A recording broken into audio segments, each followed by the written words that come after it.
Que bom.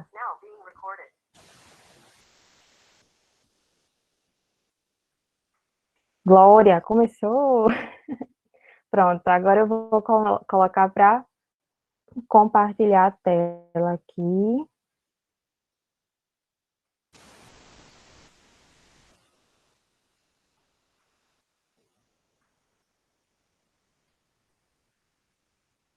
Agora vamos embora, que a gente já perdeu um tempo.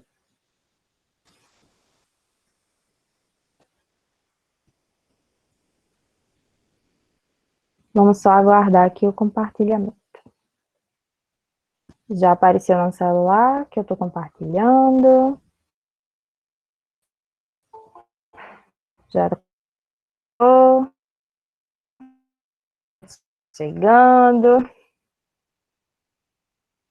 Eu estava com saudade disso, de ficar essa agonia, de aceitar pessoas, e de colocar tela, e de colocar a gravação. Tava sentindo saudade disso. Então, tudo ok, pessoal? Vamos embora agora, né? Falem aí no chat, por favor, que eu tô vendo aqui no celular, tá bom? Então é isso, a gente vai começar nosso estudo hoje, né, sobre funções químicas.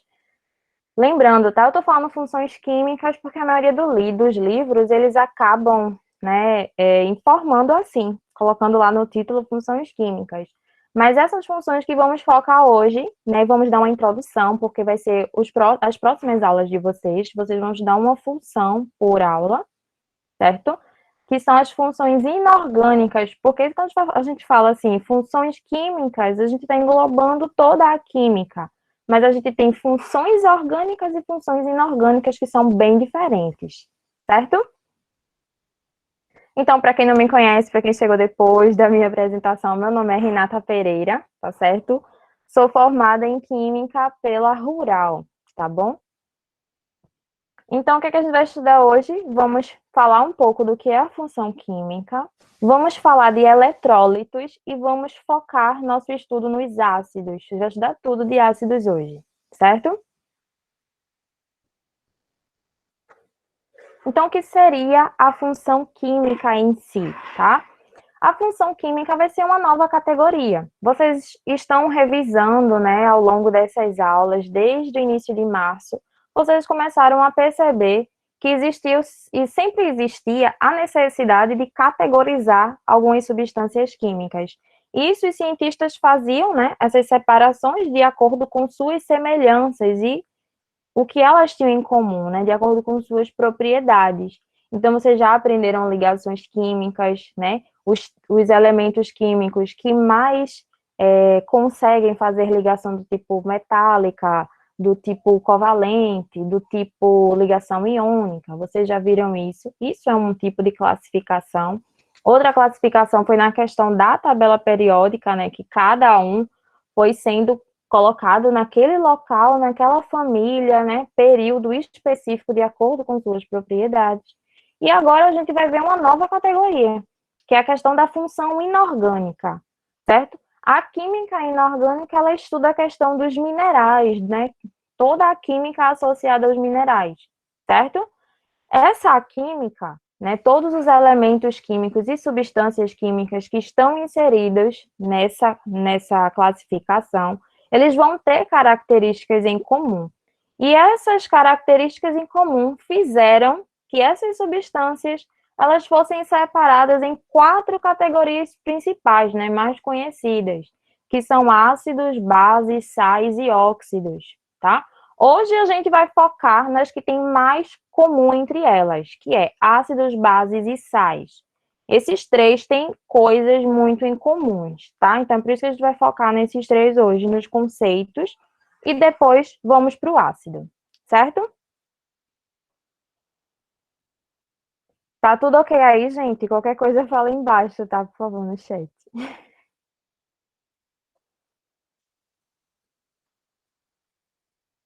Pronto, eu estava vendo aqui a conversa de vocês. Primeiro lugar, o que se foi verificado nessas classes para fazer essas categorias, né, de ácidos, bases, óxidos e sais?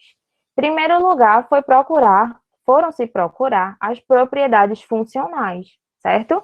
tudo que foi de propriedades de acordo com aquela função, o que era algo geral, em comum àquele grupo, foi se fazendo, né, de um por um, cada substância então conhecida, e então conseguiu-se agrupar o maior número de substâncias daquele grupo. Então, eu coloquei aqui uma tabelinha de exemplo para vocês, tá? Coloquei essa tabelinha aqui de exemplo, focando nos ácidos, que é o que a gente vai estudar hoje. Mas cada grupo tem essas propriedades funcionais, que são características do grupo inteiro. Todo mundo tem em comum. Então, é o seguinte, nesse caso dos ácidos aqui, as semelhanças e propriedades em comuns é, no caso, a condutividade elétrica, que eles são bons condutores, mas olha a ressalva, entre parênteses, são bons condutores em solução aquosa. Eles são bons condutores quando estão na água, sozinhos não são, certo? A gente vai estudar já já o que é condutividade elétrica, então não se aperreiem agora. E a questão da reatividade. Como essas pessoas reagem, como esses elementos químicos e essas substâncias reagem. Primeiro, eles reagem com a maioria dos metais, praticamente todos os metais conhecidos, ferro, zinco, alumínio, níquel, magnésio, todos eles, se forem jogados em um ácido, pode ser o mais fraco ou o mais forte, vai produzir o gás hidrogênio. Não tem para onde correr. É uma característica do metal, certo? E uma característica do ácido. Outra característica é a mudança de cor em certos corantes de origem vegetal. A gente vai ver bem isso aí, que é a questão dos indicadores de ácido-base. Outra questão é a reação com carbonatos e bicarbonatos, liberando gás carbônico. Outra questão é a neutralização de substâncias de origem básica, certo? Isso aqui é um quadro resumo, certo? Que vocês podem fazer nas próximas classes, né, nas bases, nos óxidos e nos sais, para vocês verem as propriedades funcionais dos grupos. Agora vamos para a condutividade elétrica. Tá tudo legal até agora? Sim, não? Olha só, quanto slide para aumentar, se vocês estiverem no celular, tem como dar zoom. Deixa eu ver aqui. Pronto, no próximo, vocês querem que eu dê um zoom aqui, né? Aqui vai ficar meio ruim para eu dar zoom para vocês. Na questão do ler direito, que assim, eu fiz o slide bem grandão, né? Agora tá ruim para vocês verem, né?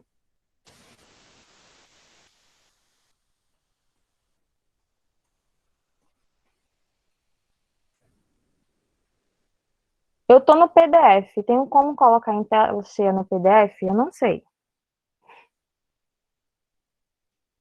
Tem como? Alguém me explica. Alguém me explica. Tem como no PDF colocar em tela cheia? Professor, essas informações aí, você já está falando do ácido, dos ácidos, ou é algo Não, ao todo? não. Agora vamos para condutividade elétrica, certo? Aham, tá certo. Condutividade elétrica. Assim vai ficar um pouco complicado para vocês verem, vocês não acham? Nesse zoom. No celular tem como vocês fazerem assim, aumenta para vocês, tá? A tela. É porque eu realmente não sei no PDF como deixar em tela cheia, senão eu faria isso para vocês. Porque o meu medo de usar no Canva era travar tudo, sabe? E não funcionar. Então eu preferi deixar já no PDF. Mas eu vou mandar tudo isso para vocês. Eu já fiz assim para ficar tipo uma ficha resumo para vocês, tá? Então, por favor, me acione aí. Modo tela inteira no lado do Zoom.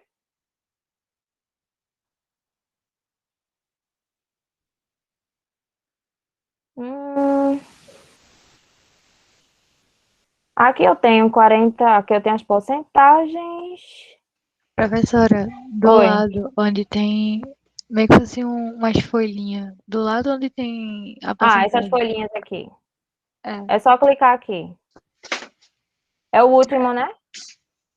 eu acho que é, não entendi mais não. Acho que é o último. Vamos ver. Ê, minha gente, vocês arrasam. Agora ficou bom, né? Agora ficou bom? Ficou Diga melhor. aí. Pronto. Obrigada, professora. Pronto. Agora a gente vai para a condutividade elétrica. Por que a gente vai começar a estudar essa questão da condutividade elétrica? Porque é comum aos três primeiros grupos, ácidos, bases e sais, tá certo? Então, até agora, a gente não está estudando ácidos, a gente ainda está vendo a condutividade, certo? Então, prestem atenção. Condutividade elétrica nada mais é do que capacidade de conduzir corrente elétrica. É uma solução que ela consegue conduzir a corrente elétrica.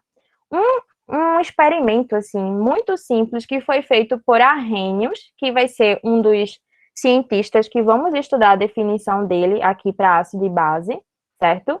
Ele fez um experimento bem simples, que foi justamente esse daqui, que está mostrando aqui embaixo. Que agora vocês não conseguem ver meu mouse, né, andando.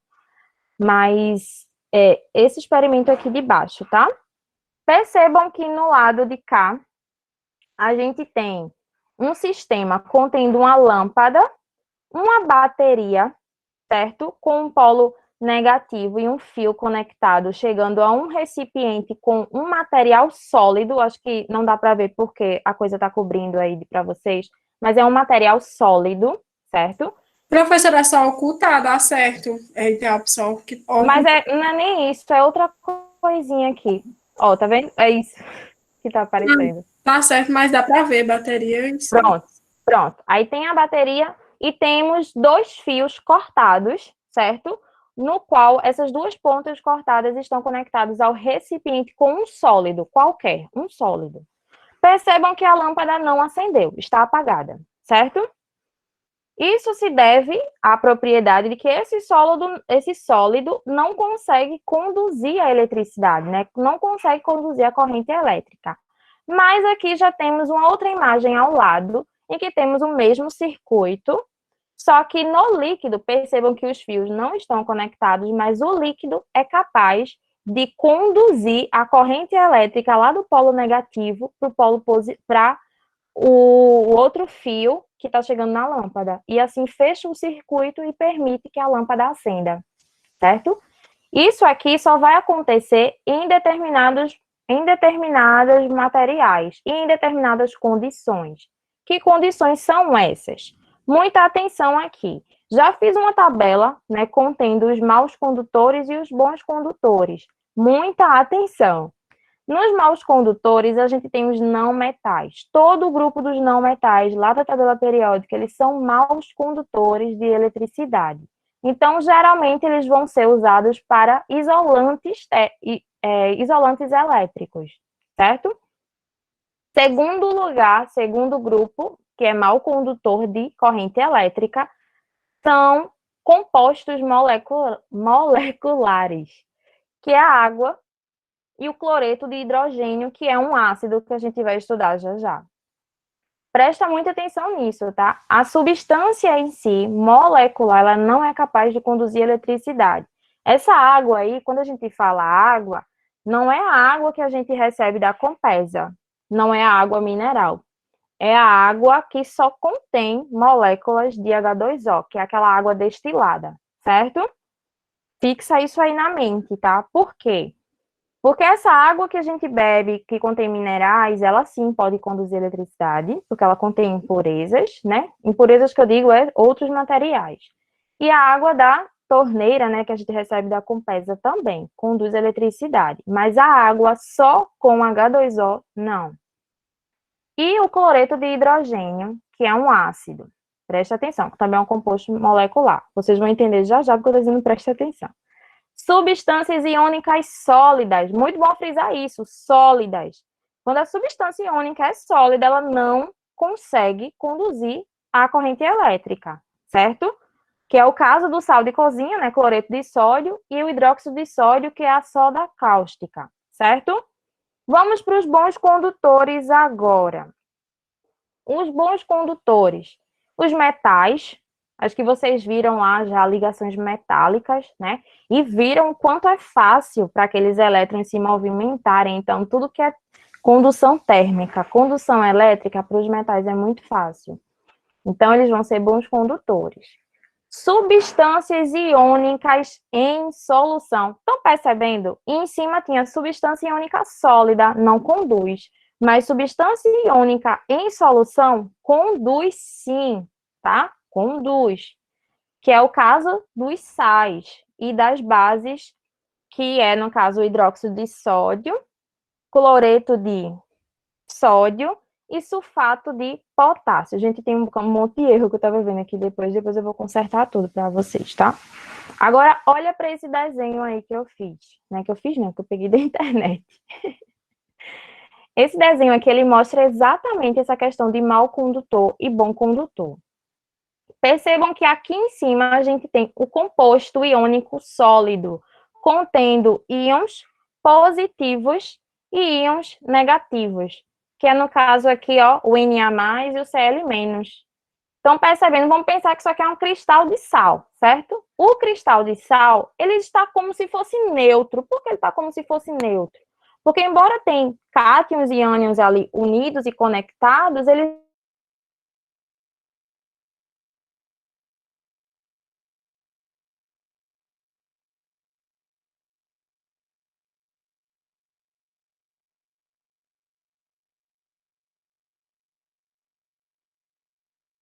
conduzir a corrente elétrica. Ó, deixa eu salientar uma coisa aqui para vocês.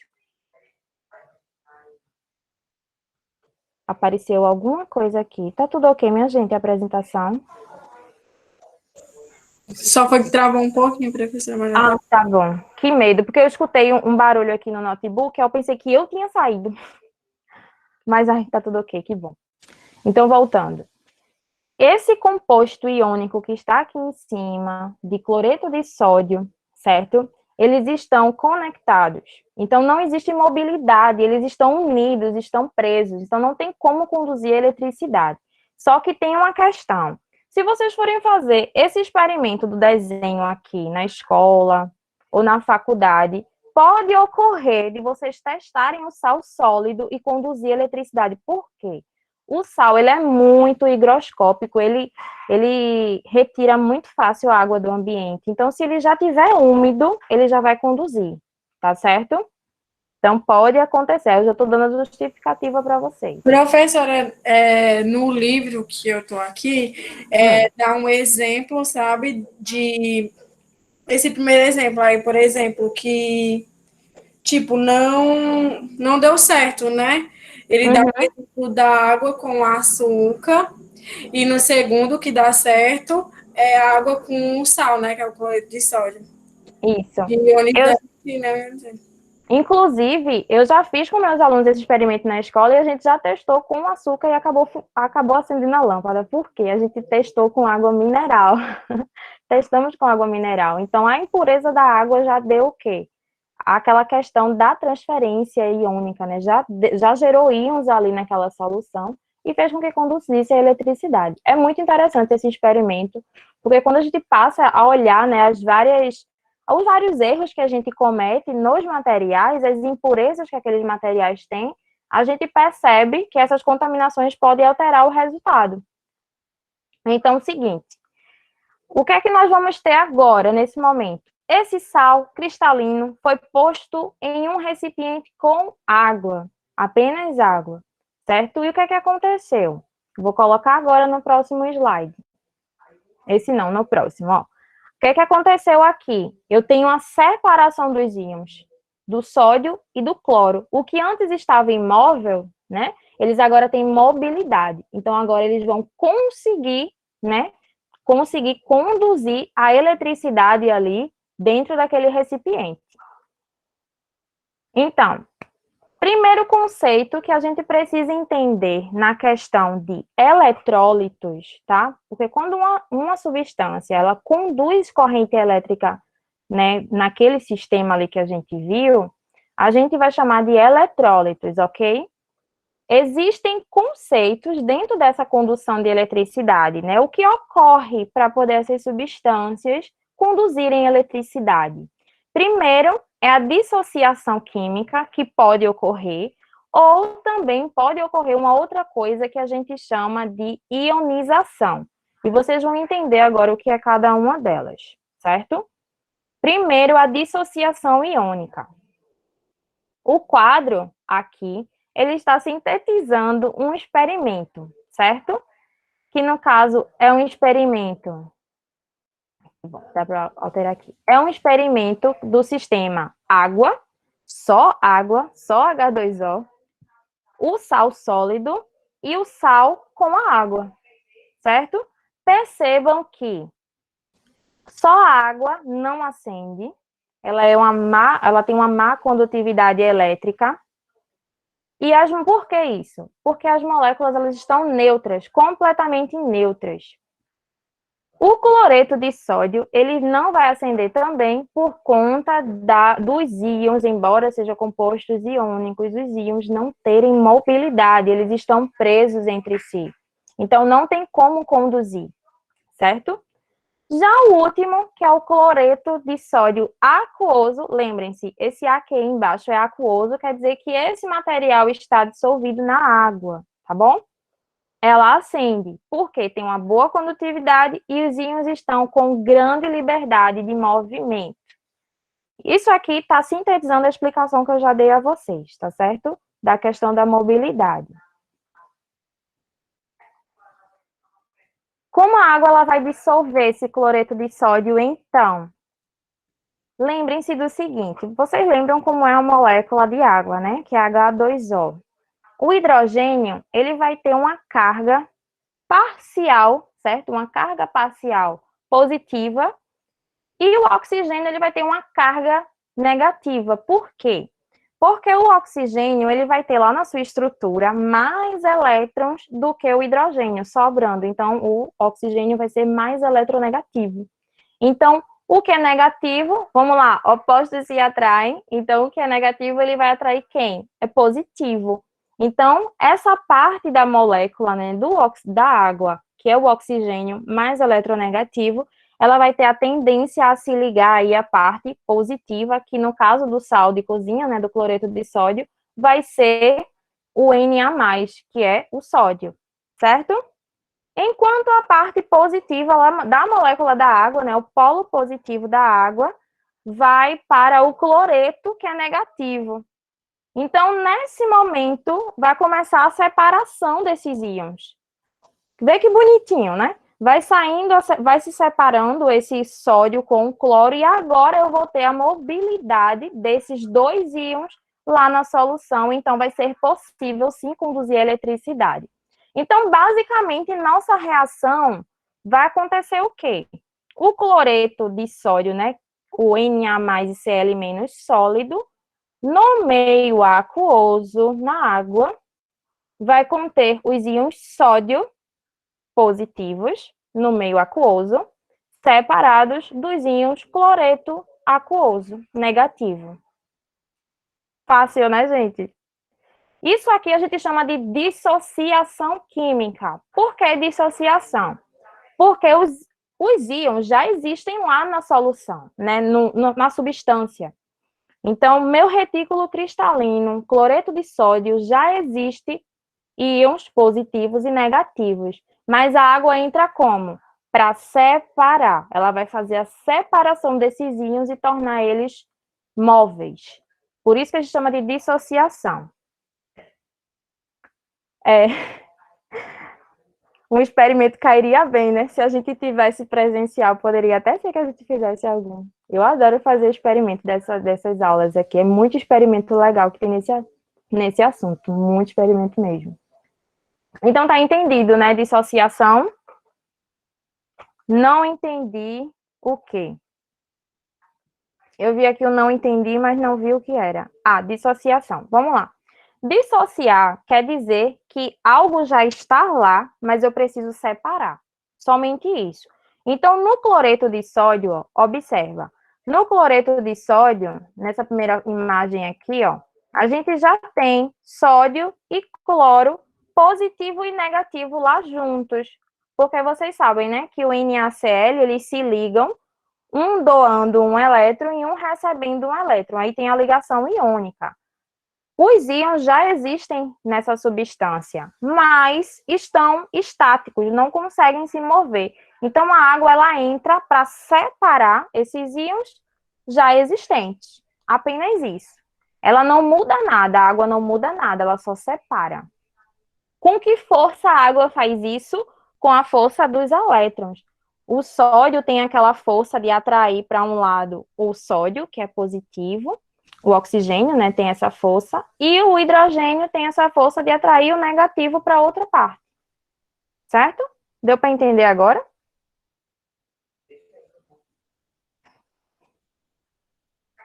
Preciso saber.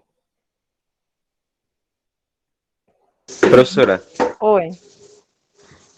todo sal ele vai ser composto, ele vai ser o resultado da mistura de um ácido com a base ou tem exceções? Todo sal é essa junção, todo sal. No caso, a gente vai chegar lá na definição de sal e vocês vão ver que a definição de sal está dentro disso aí, tá? A gente já Ah, chega. ok. Calma aí. Obrigado. Vamos lá agora para a segunda coisa, que é a ionização.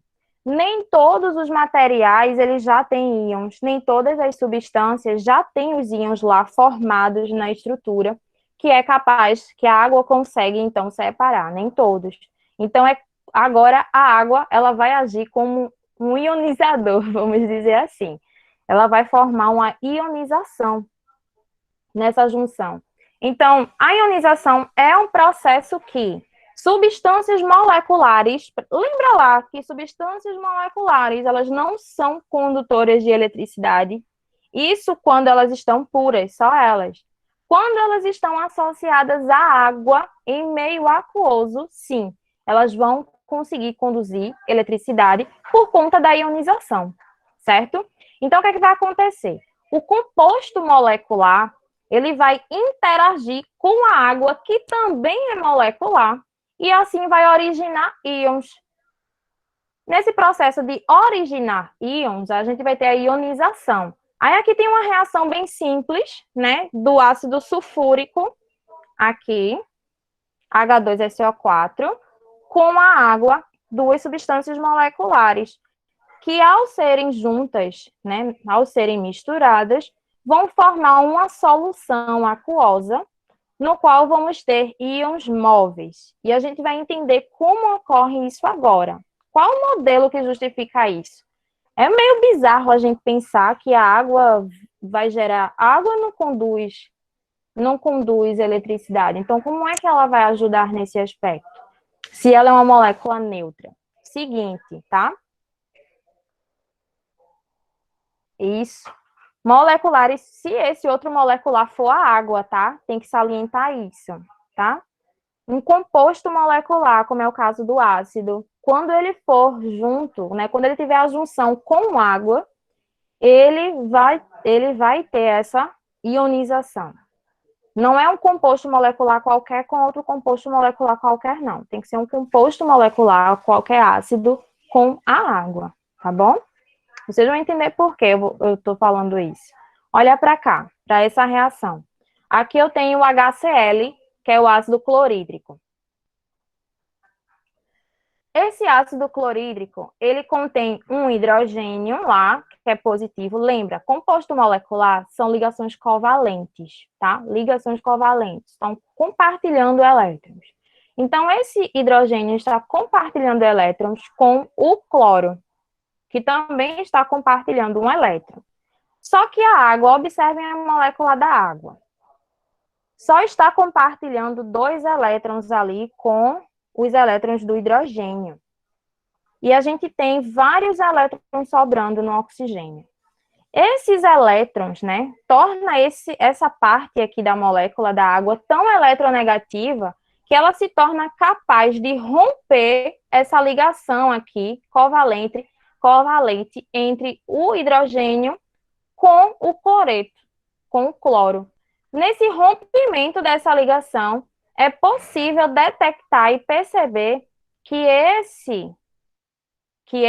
esse par de elétrons, né, que está sobrando lá do oxigênio, consegue atrair esse hidrogênio para ele. Quando isso acontece, o cloro vai ficar lá sozinho, negativo, com um elétron a mais que estava lá daquele hidrogênio.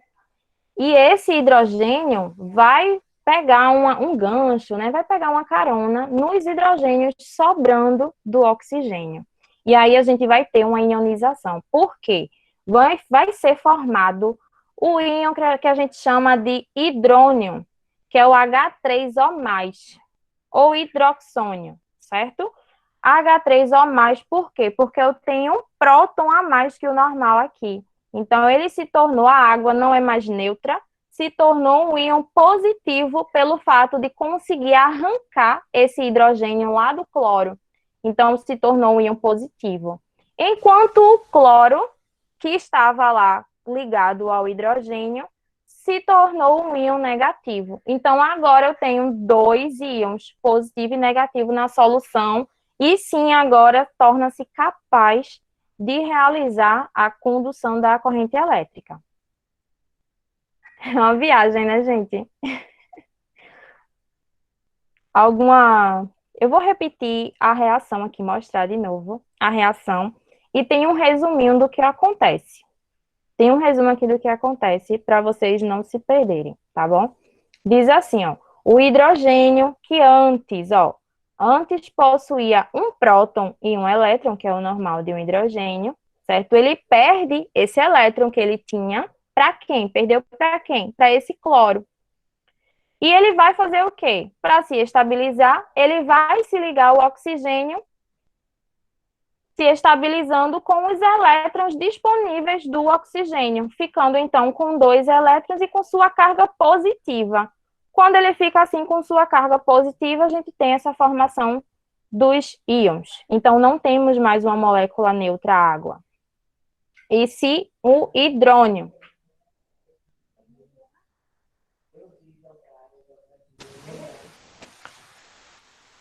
Deixa eu ver se tem alguma pergunta aqui de vocês.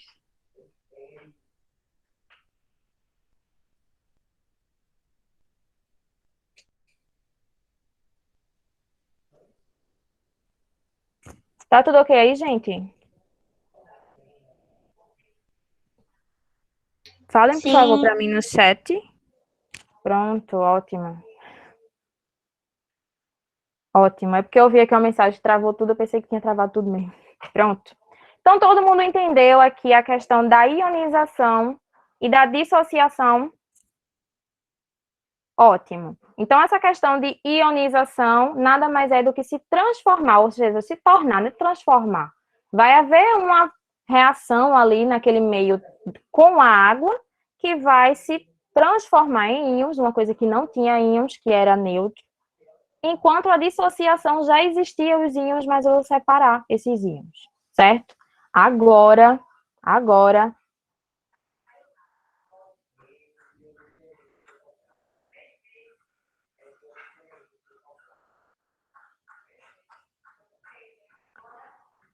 Júlia, é o seguinte, vai ser uma ionização, certo? Vai se tornar uma ionização quando anteriormente não existia íons e no final, a partir do contato com a outra substância, no final nós temos os íons. Vai ser isso, a ionização. O que não tinha íon se torna íon. E a dissociação era o que já era um composto iônico que apenas se separou por conta da água.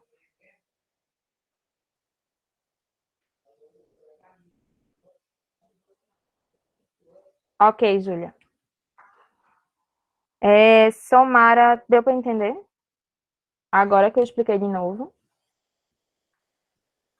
Que bom. Então, agora a gente vai para ácidos, tá certo? Agora vamos para ácidos. Lembrando que existem vários conceitos de ácidos, então temos 3 cientistas que definiram ácidos e bases de formas diferentes e iguais ao mesmo tempo. Só que na química inorgânica a gente foca nosso estudo para o conceito de ácidos e bases de arrênios, certo? E é o que a gente vai falar hoje, tá? A fotinha dele aí para vocês conhecerem esse cientista, tá? Então, para considerar um ácido, segundo Arrhenius, o que é que tem que acontecer? Segundo Arrhenius, a gente tem que afirmar que ácidos são, tá aqui, são compostos que, em solução aquosa, fornecem em um único tipo de cátion o hidroxônio. Lembra lá do hidrônio que eu disse a vocês? É a mesma coisa que hidroxônio, que é isso aqui, ó, H3O+. Ou seja, ele diz que um ácido, quando for colocado em solução aquosa, deve, na hora, né, da reação, deve fornecer como cátion o hidrônio. O cátion, lembra, cátion é positivo. Então, quando houver uma reação, olha aqui, a reação geral dos ácidos segundo Arrhenius. Quando tiver qualquer ácido, um ácido qualquer, em meio aquoso, ou seja, reagindo com a água, eu tenho que ter ao final o quê? Gente, tá errado aqui, tá? É H3O+, eu vou ajeitar. H3O+, ou seja, cátion, o único cátion que foi produzido foi o H3O+, mais o negativo lá do íon que tinha no ácido. Então, se for ácido nítrico, que é o caso que tem aqui no exemplo, ó, no final. No ácido nítrico, o que é que ocorre? Temos a água roubando esse hidrogênio, formando H3O+, e esse nitrato, né, esse NO3, ele fica negativo sozinho lá no final. Então, eu tenho H3O+, mais NO3-, certo? Esse é o exemplo da reação. Só que o seguinte, gente, vocês dificilmente vão ver em livros, tá? Ou em livros quando vocês forem estudar. Dificilmente vocês vão ver também em questões de vestibulares o H3O+. Geralmente eles, como é que eu digo, simplificam a equação. Eles simplificam dizendo que apenas há uma separação. Mas aí tem que ter cuidado para não se confundir, porque segundo Arrhenius, a água ela tem esse poder de quebrar essa ligação do ácido, formar o íon positivo hidrônio ou hidroxônio e ter o íon negativo. Então, olhem para cá. A simplificação sempre vai ser H+, aqui aquoso, mais o A-, que esse A- seria o ânion lá do ácido. Isso é uma fórmula geral. Ó, Karina já disse que no livro dela não tem. Sim, o slide vai ficar disponível, nem se aperreiem. Já vai tudo junto com a gravação com vocês, tá? Se aperreiem não. Pronto, na maioria dos livros, eles sempre vão colocar H+, para simplificar a vida. Mas, na realidade, o que é que acontece é isso. A água, ela consegue roubar, vamos dizer assim, esse hidrogênio do ácido e, assim, formar o hidrônio, que vai ser capaz de gerar positivo e negativo lá para gerar eletricidade. Isso é o conceito de ácido segundo Arrhenius. O conceito de base de Arrhenius, olha aí, já é bem parecido com o de ácidos também, mas aí é o contrário, vocês têm que lembrar disso, a base ela sempre meio que vai ser o contrário do ácido. Então, considerando na questão da dissociação, lembra, por que dissociação? Porque aqui eu já tenho polo positivo e negativo na base. Essa aqui é uma imagem da soda cáustica em escamas, certo? E a soda cáustica, ela é o quê? Na+OH-. Já é um composto cristalino, iônico, já é um composto iônico. Por ser já um composto iônico, eu só preciso dissociar. Enquanto no ácido, eu tenho que ionizar, na base, eu preciso apenas dissociar, certo? Eu já tenho os íons. Então, o que é que acontece? Para Arrhenius, para ser considerado uma base, é o quê? São compostos que, em solução aquosa, ou seja, em água, elas vão liberar um único ânion. Pode ser qualquer base. Ela só vai liberar aquele único ânion, que é OH-. Então, que OH- é chamado de hidróxido, hidroxila, oxidrila. Eu acho mais bonito oxidrila, tá? Mas ela tem esses 3 nomes que vocês podem chamar esse ânion. Então, vamos lá. Juntando o conceito de ácido e conceito de base. Conceito de ácido vai ser o quê? Como único cátion, o hidrônio. E o conceito de base como único ânion, OH- ou hidroxila, certo?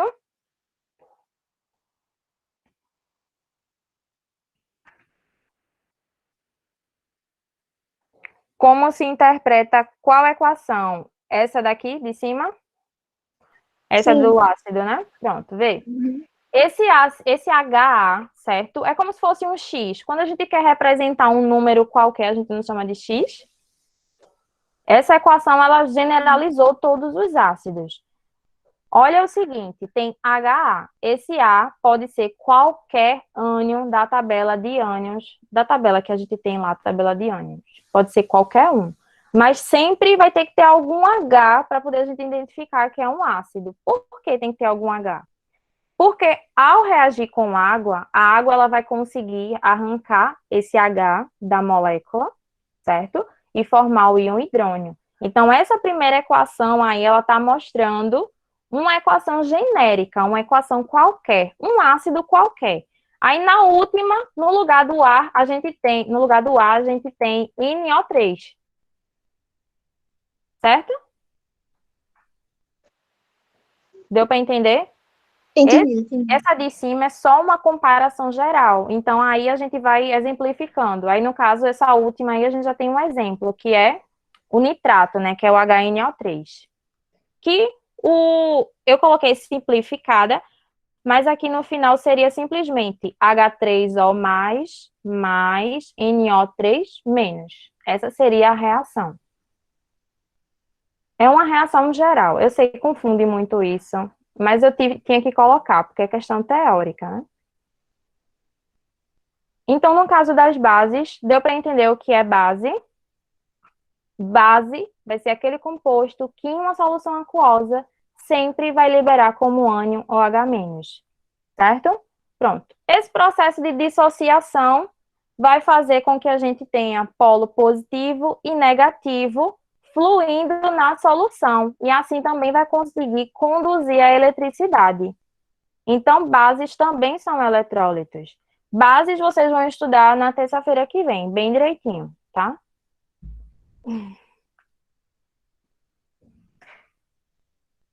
E o conceito de sal, segundo Arrhenius, vai ser o quê? Vão ser pesados os dois conceitos anteriores.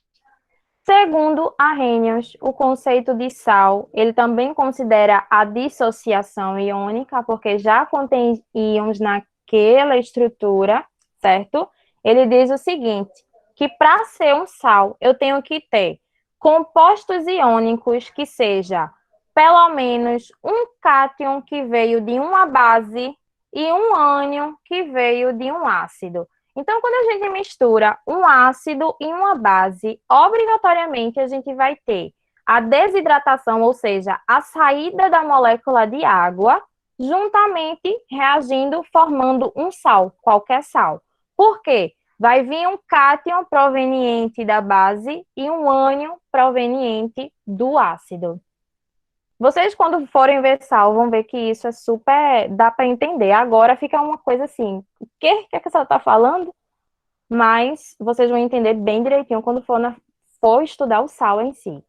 Mas olhem para cá, essa imagem, ela contém vários exemplos de sais. A gente tem o sulfato de zinco, a gente tem o cloreto de cálcio, cloreto de potássio, sulfato de potássio, nitrato de sódio, são muitos sais, certo? Que a gente pode olhar para cá, para essa molécula e perceber. Esse é o ânion, esse é o cátion. Esse cátion, obrigatoriamente, vai ter que ter vindo de uma base, quando foi no momento da reação, e esse ânion aqui, de um ácido. Por que isso? Porque, lembra lá, qual é o cátion? Deixa eu perguntar a vocês. Qual é o cátion que o ácido produz? O cátion que o ácido produz. É o H-, ou H+, no caso? Isso, H+, né? H3O+, ou H+, isso aí. Que o ácido produz, o cátion é esse. E a base, qual é o ânion da base? Qual é o ânion da base? É a hidroxila, o H-. Isso. O que é que acontece com H ou H-? Forma H2O. Entendeu? Então, a gente já tem lá a formação da água, a desidratação, certo? E a formação do sal. no final. Hidroxônio. Não, hidroxônio é o H3 mais. Sila, hidroxila, hidróxido. Cuidado para não confundir esses nomezinhos. Agora, os ácidos. Vamos focar agora só no nosso estudo nos ácidos.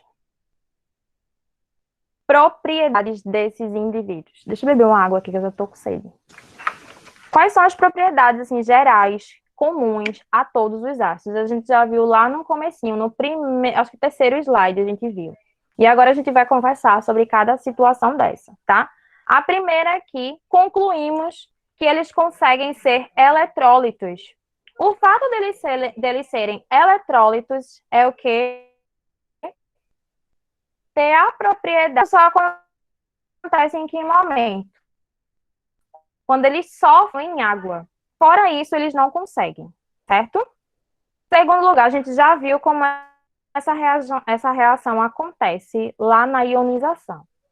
Segundo é a reação com carbonatos e bicarbonatos gerando gás carbônico. Muito importante isso aqui, que eu já coloquei a imagem, tem uma questão. É uma regra geral ácido reagir com um bicarbonato ou um carbonato e gerar gás carbônico. Oi. Desculpa, é porque tá travando Oi? muito. A senhora poderia explicar desde a primeira propriedade?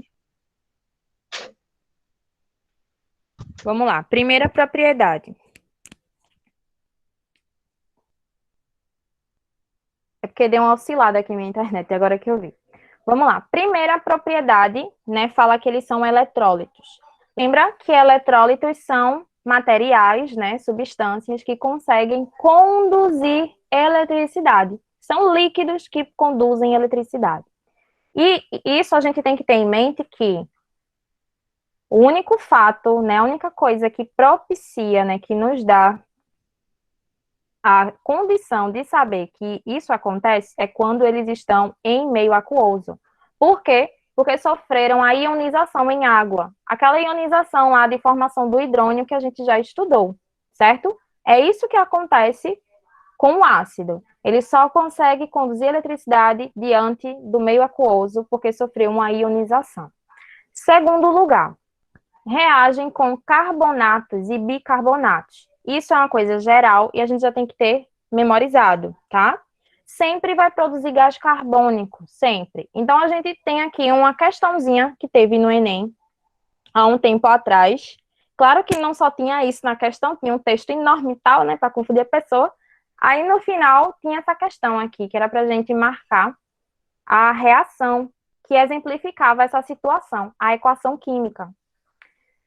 Então, assim, se vocês têm em mente qual a propriedade do ácido, vocês não tem como errar nessa questão aqui. Por quê? Sabendo que o ácido reagindo com o carbonato e o bicarbonato, ele vai gerar o CO2, né, o gás carbônico, então você já mata a questão. Olha para cá. Agora sim, claro que vocês têm que saber a nomenclatura de muitas substâncias, né? Então, isso é tudo questão de treinamento. Olha o que diz a questão. Qual a equação química utilizada para representar a reação entre, em que? Bicarbonato de sódio, num medicamento conhecido como sal de frutas. Quando a gente está com azia, a gente costuma muito tomar aquele sal de frutas. Sal de frutas que algumas pessoas usam. Tem uma marca, né, chamada Eno. Pronto, não tá me patrocinando, mas eu tô usando a marca aqui. Esse sal de frutas, ele contém um antiácido, olha que interessante, antiácido. O antiácido aí conhecido é um sal, que é o bicarbonato de sódio, certo? O bicarbonato de sódio contém essa fórmula aqui, ó, essa fórmula aqui, NaHCO3. Essa é a fórmula do bicarbonato de sódio. Diz que quando esse sal de frutas, né, com bicarbonato, entra em contato lá com o ácido clorídrico que temos no nosso estômago, certo? Que é o HCl, forma-se então o gás carbônico, que é o que causa o arroto, certo? Esse arroto é proveniente justamente dessa reação. Então, nessa reação produziu o quê? O gás carbônico. Então, se eu já sei que produz o gás carbônico, eu preciso juntar as demais coisas que tem aqui nos reagentes, porque nada se perde numa reação, certo? Então, lembrem-se, o cátion, geralmente, de um, vai se ligar ao ânion da outra substância. Então, a gente vai ter aqui a formação do cloreto de sódio, que é o sal de cozinha, além do gás carbônico, e a formação de água, certo? Nós temos aqui um hidrogênio sal com um ácido reagindo, produzindo gás carbônico, sal e água. Vocês vão estudar essas reações com hidrogênio sais quando vocês chegarem em sais. E vão estudar bem destrinçada essa reação aí. Mas eu coloquei para vocês se ligarem que é uma propriedade do ácido. Qualquer reação com carbonato e bicarbonato vai gerar esse gás carbônico aí. Tem um experimento bem legal que muitos cientistas fizeram, que é esse desenho aqui abaixo, que pode ser feito com qualquer coisa que tenha algum carbonato.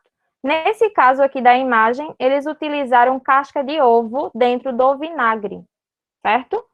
Não sei se vocês já fizeram esse experimento. É um experimento assim, geralmente usado muito em sexto ano, sétimo ano, lá do ensino fundamental. O sal, ó, a casca de ovo dentro do vinagre, a gente percebe na hora que é colocado no recipiente, a gente percebe aquela efervescência, né, ao redor de todo o ovo, em toda a casca. Daí começa a produzir o gás. Não de forma muito intensa, porque o vinagre é um ácido muito fraco. Os cientistas, eles resolveram isolar e ver a quantidade de volume que esse gás era liberado. E ver a quantidade que esse gás era liberado, certo? E ao fazer esse aparato aqui, a gente percebe que o gás, ele saiu desse recipiente, foi até esse tubo de ensaio, e aqui está deslocando a água e fazendo uma espécie de vácuo aqui, onde todo o gás carbônico está sendo coletado nesse tubo, certo? Aí vocês vão dizer, mas professora, como eles descobriram que é gás carbônico? Seguinte, o que é que acontece com o gás carbônico quando a gente coloca ele em contato com um fósforo aceso ou uma vela acesa? Alguém sabe me dizer?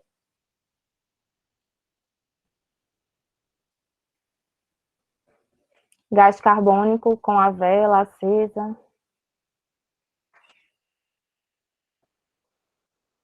Professora, pode repetir a pergunta, por favor? O que é que acontece com o gás carbônico quando entra em contato com um fósforo aceso ou uma vela acesa?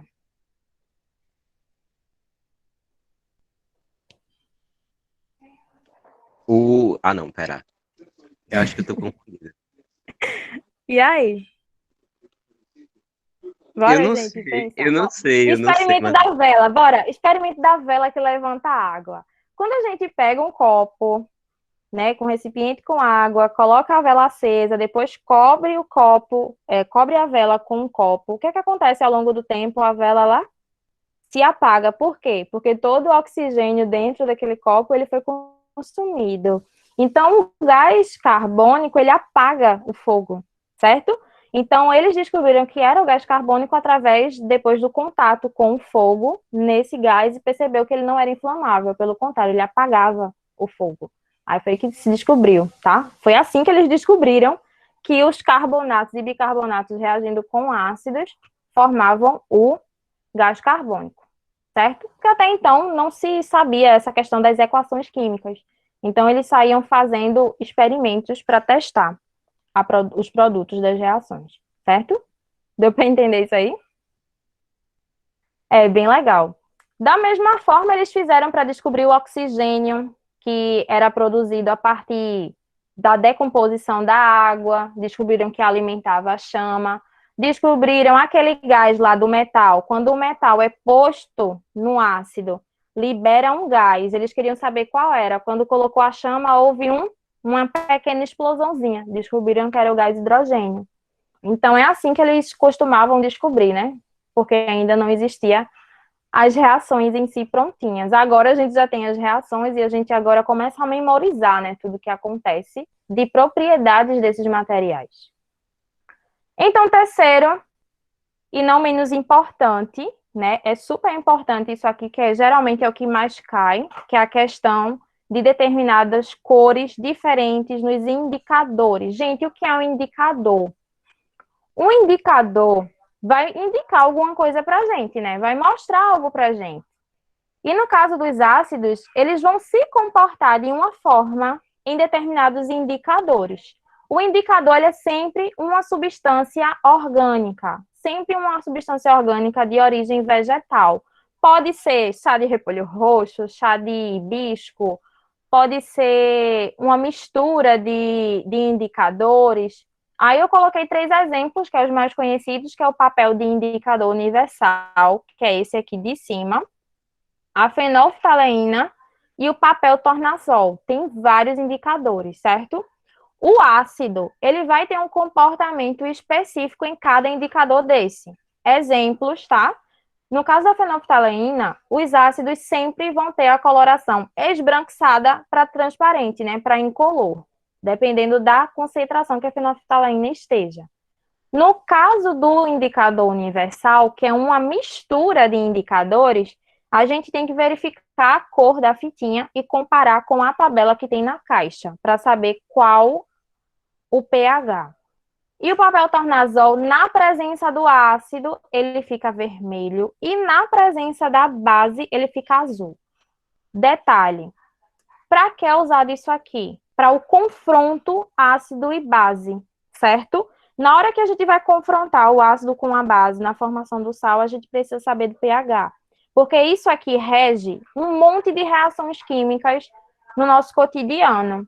Na questão de produção do solo, na questão de controlar, né, a acidez do solo para poder melhorar o solo quanto a plantio, também na questão de fabricação de pilhas, de baterias, a gente precisa entender esse pH. Aí vocês vão dizer, e o que é pH? pH é o potencial hidrogênio iônico, ou seja, eu quero medir o que na solução tem de hidrogênio. Então, quanto mais ácido, mais hidrogênio. Quanto menos ácido, menos hidrogênio, certo? Então, esses indicadores, eles são uma forma rápida para nos mostrar se determinada solução, ela é ácida ou é básica. Um exemplo bem simples que eu sempre dou para os meus alunos é que, se você chega em um laboratório, vê uma solução totalmente incolor lá numa mesa, não tem nenhuma especificação, né? Não tem nada, não tem rótulo, você não vai simplesmente cheirar, você não vai, né, testar o sabor para saber o que é, você não vai fazer isso, né? Então, o indicador, ele vai mostrar se é um ácido ou uma base, você pegando um pouquinho daquela solução, utilizando um indicador que você saiba qual a cor que é no ácido e saiba qual cor fica na base, você vai conseguir identificar. Então, se você pega essa solução, coloca lá a fenolftaleína e fica incolor, você já sabe que é um ácido. E e você vai precisar fazer outras reações para descobrir qual ácido é. Deu para entender a questão do indicador? Sim, o ácido muriático é o mesmo do ácido clorídrico, tá? Ácido muriático que a gente conhece muito, tá? Para limpezas é o ácido clorídrico, HCl, que é esse último aqui. Olha, são muitos ácidos no nosso dia a dia. A gente já tá terminando, tá? Prometo. Tenho 20 minutos, vou correr. Principais ácidos e suas aplicações. No nosso cotidiano temos inúmeros. A gente tem ácido acético, ácido ascórbico, que é a vitamina C, a gente tem o ácido cítrico, que está na laranja, no limão, temos inúmeros. Mas esses 3 aqui são os 3 mais importantes e principais, tá? Por quê? Porque eles são muito utilizados pelas indústrias, tanto farmacêutica como alimentícia, como tudo, tá? Em tudo, em geral, têxtil, comercial, todas essas áreas necessitam desses 3 ácidos. Incrível, né? Mas é verdade. O ácido clorídrico, por exemplo, ele é um indicador para saber se em determinado país é desenvolvido ou não. Vocês sabiam disso? Ele é um indicador. Eu jogo no grupo, tá, Maria? Eu jogo no grupo logo o slide e amanhã vai com a gravação, tá certo? Tá perrengue não, assim que terminar eu jogo lá. O ácido sulfúrico, ele mede, gente, o quanto é desenvolvido um país. Por quê? Ele é utilizado na fabricação de pilhas, de baterias, principalmente baterias de carro. Então, assim, se determinado país precisa comprar muito desse ácido para produzir baterias de carros, então isso mostra que ele é um país desenvolvido. Fora que ele é responsável pelas principais reações na produção de várias substâncias do nosso dia a dia, como é o caso de substâncias essenciais na estação de tratamento de água, na questão da indústria têxtil para a produção de determinados corantes de tecidos, tá? Então, assim, toda a economia é como se girasse em torno do ácido sulfúrico, tá? É bem isso. Então, ácido nítrico, né? Esse ácido aqui, o ácido sulfúrico, deixa eu só salientar uma coisa. Esses três ácidos são os mais fortes conhecidos, tá? O ácido nítrico, o ácido sulfúrico e o ácido clorídrico. Tanto o ácido nítrico como o sulfúrico, eles chegam a ser mais corrosivos, tá?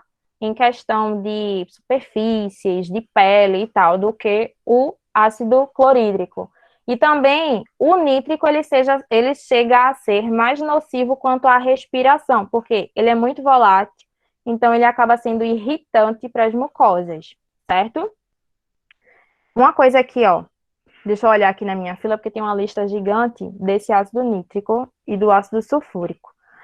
No caso do ácido nítrico, ele é muito usado na agricultura e na fabricação de explosivos, tá? Inclusive, quando ele foi descoberto, foi quando surgiu as bombas.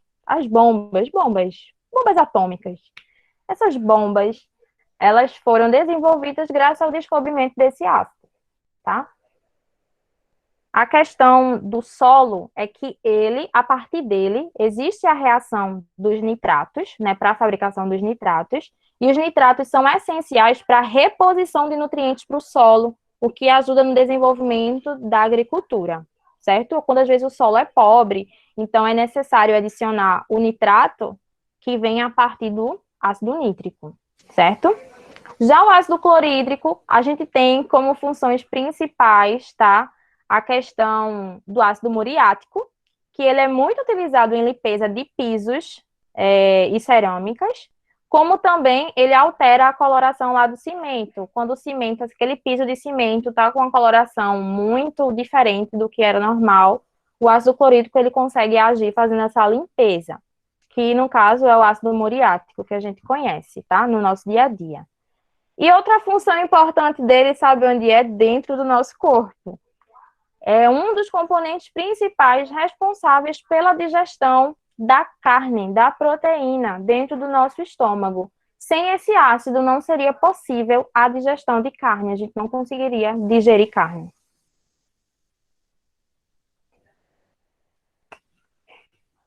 Até então, tá de boa? Vocês já estão cansados, né? Que eu tô ligada. Vocês estão cansados, eu sei disso.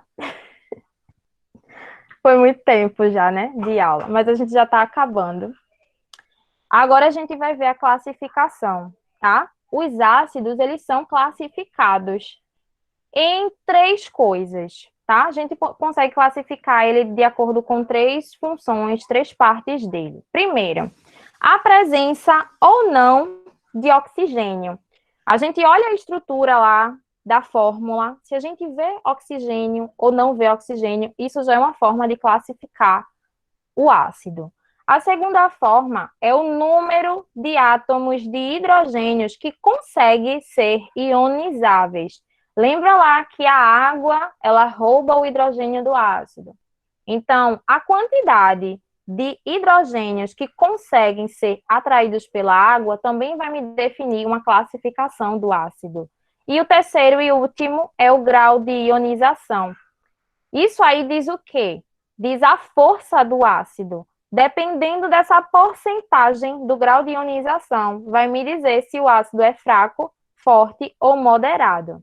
Aí é uma tabela específica, né, que tem que ser memorizada, assim. Geralmente não precisa ser memorizada, porque nas questões já vem formando o grau de ionização. O que vocês devem memorizar é quem, que eu vou colocar a tabela já já. Certo? É muita informação, gente. É assim, eu sei, mas que bom que vocês estão gostando. Graças a Deus. Então, vamos lá. Vamos à primeira classificação.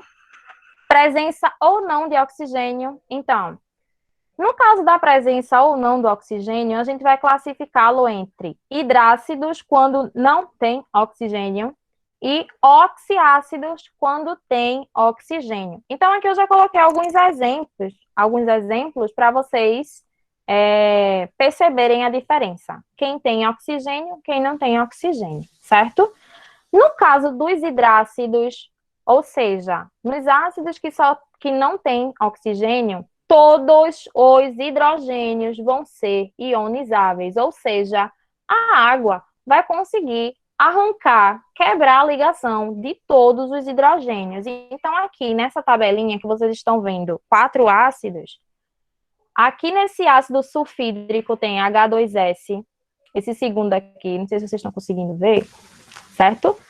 Os 2 hidrogênios a água vai conseguir arrancar. Mas ela não vai arrancar de uma vez, ela não vai quebrar essa ligação de uma vez. Ela vai, na primeira reação, ela vai quebrar a ligação de um hidrogênio. Depois que formar o íon hidrônio, vai vir outra molécula de água e vai quebrar o outro hidrogênio, a ligação do outro hidrogênio. É sempre um de cada vez, certo? Já no caso dos oxiácidos, o que é que vai acontecer, né? O que é que vai ser gerado aqui? A água, ela só vai ter força para conseguir. É bem lógico isso, né? Porque oxiácido tem oxigênio. E oxigênio tem uma força eletronegativa forte, então atrai muito fácil o hidrogênio. Então, para outro oxigênio conseguir roubar esse hidrogênio dele, vai ser muito difícil, né? Então, o que é que acontece? Nos oxiácidos, apenas os hidrogênios ligados aos átomos de oxigênio que vão ser ionizáveis, porque vai formar tipo uma ponte de hidrogênio, tá? Olha para cá. É como se o oxigênio... Deixa eu tirar isso aqui. Sai, meu filho. Vamos lá. Ficou bem na frente da molécula que eu queria mostrar. Mas vamos para essa daqui. Ácido fosforoso, ó, essa segunda. Esse ácido fosforoso tem assim, ó, H3PO3. Eu tenho 3 oxigênios, 3 hidrogênios, mas percebam que esses 3 hidrogênios, 2 estão ligados lá ao oxigênio, formando como se fosse ponte de hidrogênio, e temos um outro hidrogênio ligado ao fósforo. Esse hidrogênio não vai se desligar do fósforo, enquanto os outros 2, eles podem desligar e formar aí o hidrônio com alguma molécula de água. Vai ficar mais fácil, certo?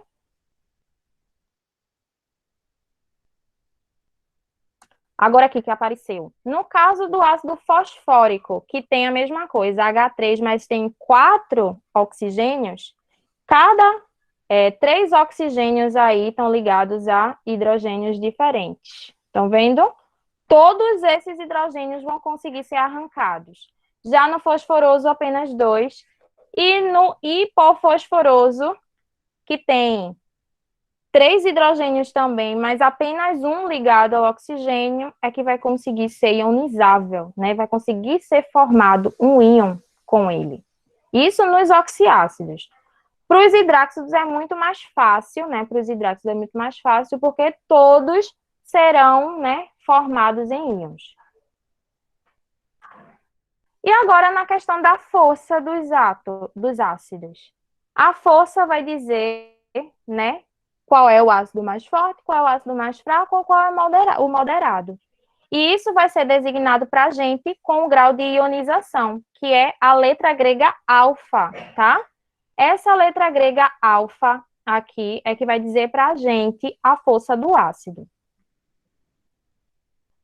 No caso do ácido forte, a gente vai considerar o alfa, ou seja, o valor lá, né, do grau de ionização em porcentagem, tem que ser maior que 50%.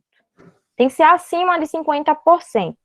Sendo acima de 50%, vamos considerar ele como um ácido forte. Exemplo aqui, o ácido clorídrico, que tem 92%. No caso do moderado ou médio, ele vai ter que estar, o alfa tem que estar entre o 5%, né? Tem que ser maior que 5% e menor que 50%. Então, ele tem que estar nesse valor mediano para ser considerado ácido moderado. Enquanto o fraco precisa ser menor que 5%, o valor de alfa. Aí tem um caso de um exemplo que é o ácido carbônico, que é o ácido que é formado com a reação da água da chuva com o gás carbônico do ar atmosférico, que forma aí o ácido carbônico, que é um ácido fraco, que tem o grau de ionização de 0,18%. É um ácido fraquinho, tá? Um ácido que não consegue corroer. Se fosse assim, né? Se isso não fosse verdade, esse ácido acabaria nos corroendo quando a gente levasse chuva, né? Mas não é o caso. Essa aí é a reação normal da chuva, tá? A chuva é naturalmente levemente ácida por conta do gás carbônico do ar. Aí vocês vão dizer, isso aqui, professora, como é que eu vou saber em uma questão? Tá. Numa questão, quando ele falar de força de ácido, ele vai dar o valor do alfa, né? Do grau de ionização. E cabe a você, eu sei que é muita coisa, né, para vocês memorizarem para uma prova de vestibular. Cabe a vocês saberem qual é o alfa que vai ser considerado forte, moderado ou fraco. Geralmente, os cálculos do alfa não são pedidos. O que são pedidos é a questão realmente da classificação de acordo com os conceitos que a gente já tenha memorizado. Que, no caso, são essas porcentagens aí de grau de ionização. Eu, pelo menos até hoje, não vi questão assim sendo cobrada para fazer o cálculo do grau de ionização, não. Agora a gente chegou no último tópico. Chegamos no último tópico, tá? O último tópico é a nomenclatura. Eu, na aula inteira, fiquei dando nome aqui aos ácidos, né? Não sei se todos vocês já viram isso. Eu acredito que muitos já tenham visto, né, as nomenclaturas. Mas é a nomenclatura mais fácil de todos os grupos funcionais inorgânicos. É o mais fácil, tá? São os dos ácidos. Os hidrácidos é bem simples. Tem alguém pedindo para entrar agora? É bem simples, tá? A questão da nomenclatura, porque vocês têm que ter em mente lá aquela classificação dos hidrácidos e dos oxiácidos. Relembrando, hidrácidos não tem na sua estrutura lá, na sua molécula, o oxigênio, enquanto os oxiácidos têm a presença do oxigênio, certo? Quando for hidrácido, o que é que vai acontecer para a gente dar o nome a ele? Nós temos que ter ao nosso lado, essa tabelinha aqui, que é a tabela de ânions, certo? Essa tabela de ânions nos ajuda muito para a gente identificar o nome dos ânions que são usados nos ácidos. Então, para a gente dar nome a um ácido, quando ele for hidrácido, a gente vai olhar a estrutura da fórmula. Olha para a fórmula. Aqui eu tenho o quê? Hidrogênio e cloro, certo? Tenho um hidrogênio e tenho um cloro. Aí vou lá procurar o ânion. Quem é o ânion aqui? É o cloro. Então, procurando aqui, eu tenho cloreto. O nome desse ânion aqui, que tem o cloro, é cloreto. E o que é que eu faço? Retiro esse sufixo eto, ó. O sufixo do ânion, eto, eu retiro. E coloco no lugar desse eto o hídrico. E na frente coloco o nome ácido. Então, vai ser ácido clorídrico. Fácil, né? Hein? Muito fácil, né? É muito bom isso aqui. Isso quando for hidrácido. É com todos. Observem aqui essa tabela de ânions, tá? Aqui eu tenho mais um, que é HBr. O HBr eu tenho Br, brometo. Termina com eto, retiro o eto e acrescento o hídrico e coloco na frente a palavra ácido. Então, ácido bromídrico. Isso sempre que for um hidrácido. Mas aí tem vezes que, por exemplo, aqui, ó, tem, por exemplo, deixa eu ver aqui, ó, cianídrico, o último lá, que tem HCN. HCN. Vamos procurar o CN. O CN é o ânion, então a gente procura na tabela o CN. Achando o CN, eu tenho cianeto. Tiro o eto e acrescento o hídrico, que vai ser ácido cianídrico. Bem tranquilo, né? Essa nomenclatura.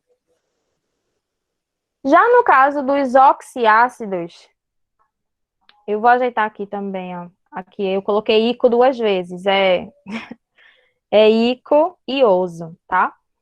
Nos oxiácidos a gente vai ter 2, já temos 2 regras. Por quê?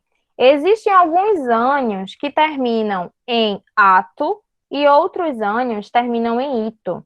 Então a gente precisa, né, trocar sufixos diferentes. Quando for o caso do oxiácido terminado, o ânion terminado em ato, a gente vai utilizar no lugar o ico. Enquanto, quando for trocar o ito, a gente vai colocar o ouso no lugar. Tem uns exemplos aqui, eu já deixei para vocês os exemplos. E sempre fica mais fácil a gente ver os exemplos, né? Olha aqui, tem H2SO4. Então, quem é o ânion aqui nessa reação? O ânion é o SO4, que é o sulfato. Eu tenho o que no final? Ato. Ato eu troco pelo quê? Pelo ico. Tá aqui na tabela. O ato eu troco pelo ico. Então, vai ser o quê? Retiro o ato, coloco o nome ácido na frente. Ácido sulfúrico. No caso do HNO3. O NO3 é o ânion. Então, procuro na tabela de ânion. Aí tem lá, ó. NO2, nitrito, NO3, nitrato. Como o meu lá é NO3, então é nitrato. Retiro o ato e coloco o ico, certo? Então é nítrico, ácido nítrico. Se fosse aqui o nitrito, vamos lá, pergunta para vocês. Pergunta para vocês. Eu sei que vocês estão cansados já, mas tá acabando. Se fosse NO3, se fosse HNO3, qual seria? Eu tenho nitrito. Qual seria o nome desse ácido? HNO2. Ácido nitroso. Ácido nitroso, já ia falar. Isso aí. Muito bem, ácido nitroso. Muito fácil, né? Tendo em mãos a tabela de ânions, de íons negativos, vocês arrasam, é bem fácil. E à medida que vocês fazem exercícios, né, nesse aspecto, a gente acaba memorizando e se torna muito fácil. Eu digo por experiência própria. Então, eu coloquei 2 questõezinhas aqui para vocês, tá? De situações que geralmente são cobradas no Enem, tá? Assim, vou falar de verdade para vocês. Questão de ácidos bases cai muito no Enem, cai muito mesmo, tá? Mas eles focam mais nos conceitos. Então, você precisa entender o que é ácido, o que é base, o que é sal, você precisa entender isso, tá? Um exemplo aqui bem típico, que é costume sempre todo ano no Enem cair, é essa questão de neutralização. Lembrem-se que neutralização sempre vai ocorrer entre um ácido e uma base. Aí vê o exemplo aqui. Uma dona de casa acidentalmente deixou cair na geladeira a água proveniente do degelo de um peixe. Isso aqui é a ação do cotidiano. E deixou a geladeira com um cheiro forte, desagradável. Sabe-se que o odor característico do peixe se deve a aminas e que esses compostos se comportam como bases. Olha só, se comportam como bases esses compostos. Então, na tabela abaixo, ele colocou alguns ácidos, alguns compostos com concentrações lá de hidrônio, certo? E pergunta qual desses materiais que estão na tabela ela poderia utilizar para anular esse odor dentro da geladeira. E aí? Eu já dei a dica no começo da questão, tá? Qual poderia ser usado? O álcool e o sabão, o suco de limão, o álcool, suco de limão ou vinagre, o suco de limão, o leite ou sabão. Aí vocês precisam saber, né, o que é cada coisa, né? O que é cada coisa. Então vamos ver. Suco de limão, vocês acham que é um ácido, que é uma base, que é um sal, é o quê? Suco de limão. Eu acho que é um ácido. Suco de limão é um ácido, tá? A gente tem o ácido. Ai, meu Deus, esqueci agora. Além do ácido ascórbico, né? Vitamina C, a gente tem o ácido. Poxa, esqueci o nome agora. Pronto, a gente tem um ácido fraco ali, tá? Mas tem um ácido, o suco de limão. É um ácido. O leite, para vocês, é um ácido ou uma base? Ou nenhum dos dois?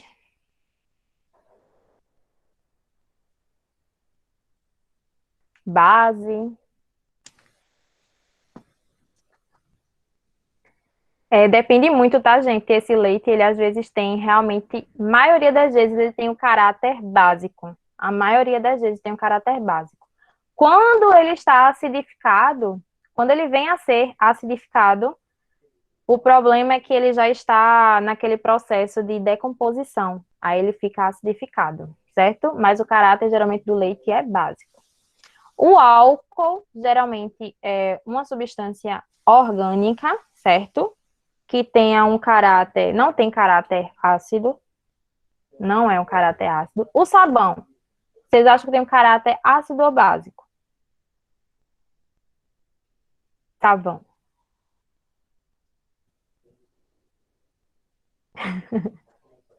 Isso quando fermenta, exatamente. Quando fermenta, ele tá já no caráter ácido, o leite. E aí, o sabão, vocês acham que é ácido ou básico? É sim, gente, é básico.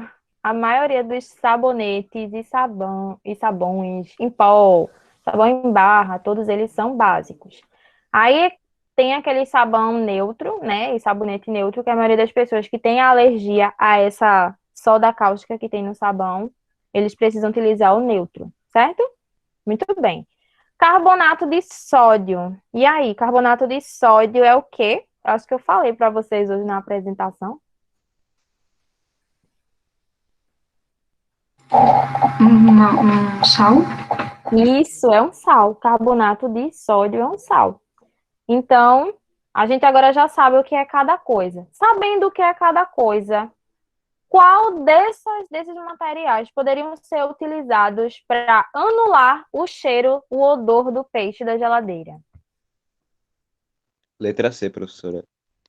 Que teria que ser o quê? O limão É suco ou de limão ou ou vinagre? vinagre, exatamente, porque o contrário da base é o ácido. Então a gente tem que focar nos ácidos para neutralizar alguma coisa. Então agora vocês já sabem como anular cheiro de peixe da casa inteira, tá? Isso aí, vocês estão arrasando. Coloquei aqui mais uma questão que é bem costume, que é a questão da industrialização e da chuva ácida. Como a nossa hora já está indo embora e vocês ainda precisam ter um intervalinho para a próxima aula, tá? Eu já falei para vocês aqui quais são os ácidos fortes. É só vocês procurarem nas alternativas quais são os ácidos fortes, que é a resposta certa. Eu já disse a resposta, tá? Mas aqui o tema é o quê? Chuva ácida, tá? São temas que eu até coloquei um último slide, que são temas relacionados ao ácido e base e óxidos e sais, que cai muito no Enem, que é a questão da chuva ácida. Por quê? A chuva, eu falei, a chuva é naturalmente ácida, é o que está contando aqui no texto. A água da chuva, ela reage com o CO2 da atmosfera, né, que é o gás carbônico, e forma o ácido carbônico, que é um ácido fraco, que a chuva já acaba sendo ácida naturalmente. Só que em zonas onde tem muita industrialização e muitos automóveis, veículos, acabam se produzindo outros gases nocivos para a atmosfera, que são os gases advindos, os gases ricos de nitrogênio e ricos de sulfatos, certo? De enxofre. Esses gases, né, quando se misturam à água, né, da chuva, acabam produzindo os ácidos, que está aqui dizendo na questão, os ácidos nítrico, nitroso, ácido sulfúrico e o ácido sulfuroso. E desses 4 ácidos, ele pergunta quais são os mais fortes, né? O que traria maiores danos, que seria mais ácido para danos ambientais, certo? E qual seria?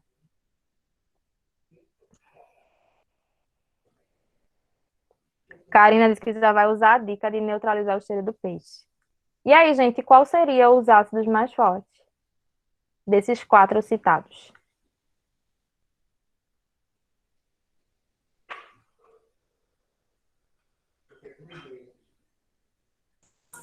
Ai, meu Deus, será que seria a letra B? Sulfúrico, sim, sulfúrico é um e o outro. Eu falei na aula. Isso mesmo, Júlia. O ácido sulfúrico e o ácido nítrico. Esses seriam os mais nocivos e corrosivos, certo? Porque na própria indústria eles são os mais corrosivos. Muitos desses ácidos eles são usados para limpar maquinário de indústria.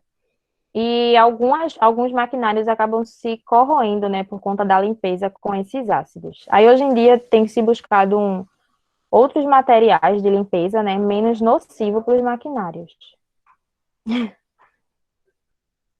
Agora, para a gente finalizar, a questão de como pode cair no Enem, tá?